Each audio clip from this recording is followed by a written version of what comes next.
Hello and welcome to a new edition of TNT Gaming Channel. My name is Toma, and in today's review we're taking a look at a game currently in open beta called Faxion. Now I have to stress that this is an open beta game, and whilst being an open beta surely means the game is close to completion, we do have to remember that it's not released yet, and therefore not the finished article. Any number of things I'm about to discuss, good or bad, may change with the final release. With that said, let's get on with it. Faxion is a free-to-play MMO from UTV True Games, and sets the scene of a vicious battle between heaven and hell and all those in between. I mean, it sounds promising. Well, after starting the game you're met with the character creation screen.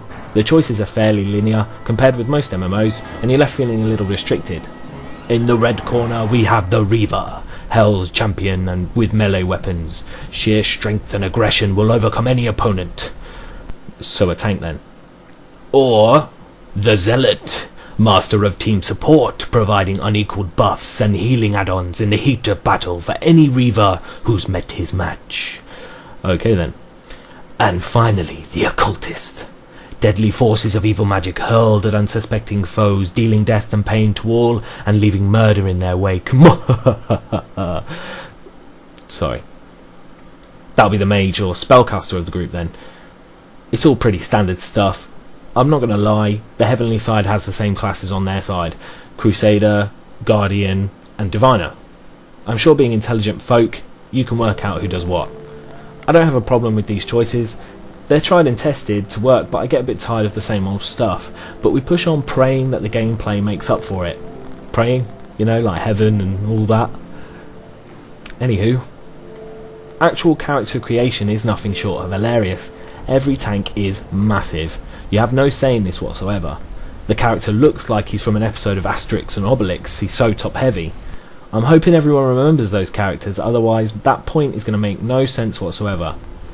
After changing the way his hair looks and basic features on his face, we're ready to go.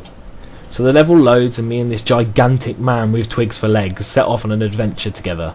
Immediately I noticed that he runs as if he's just laid some kind of turd in his tunic.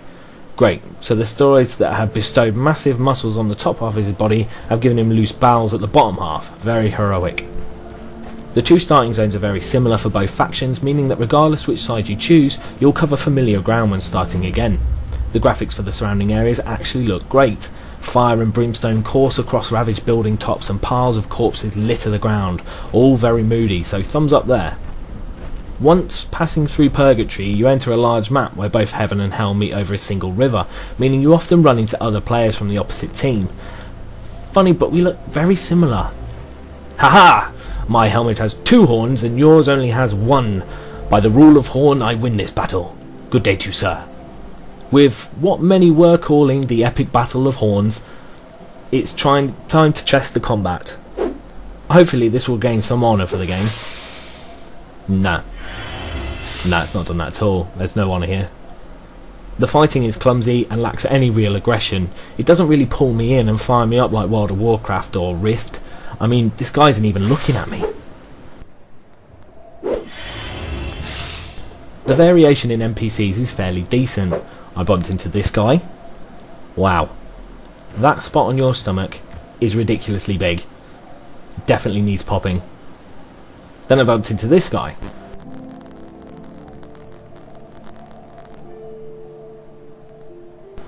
Ali, or Ali the Imp. Instant legend in my book. And finally this guy. Yum the Voracious. Classic. And look at that butt, that is disgusting. Oh, and check this out.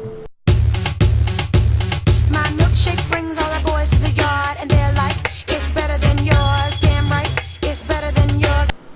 Yep. Yeah, I was a little sick then too. All this seems to equal is a game in open beta stage that seems to be falling short slightly. On the positive side, the choice in weapons and clothing seems quite extensive, so kitting yourself out with sword and shield or axe or even staff seems enough. You can also fly later in the game, which once you've purchased a set of wings, so travel does get a whole lot easier.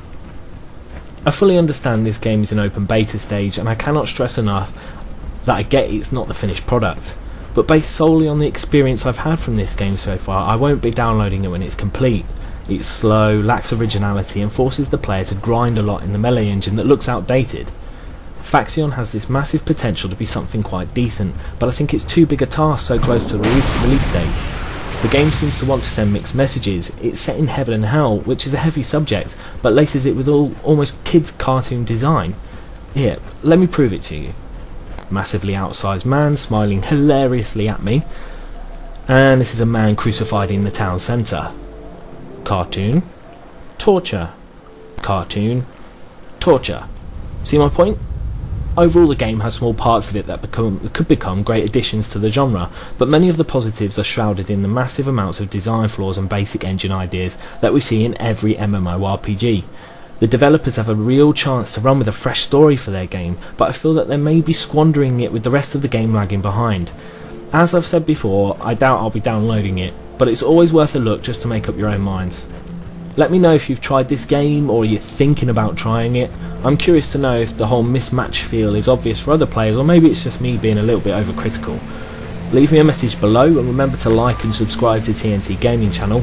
Alternatively, email me at tntgamingchannel@hotmail.co.uk. Laters.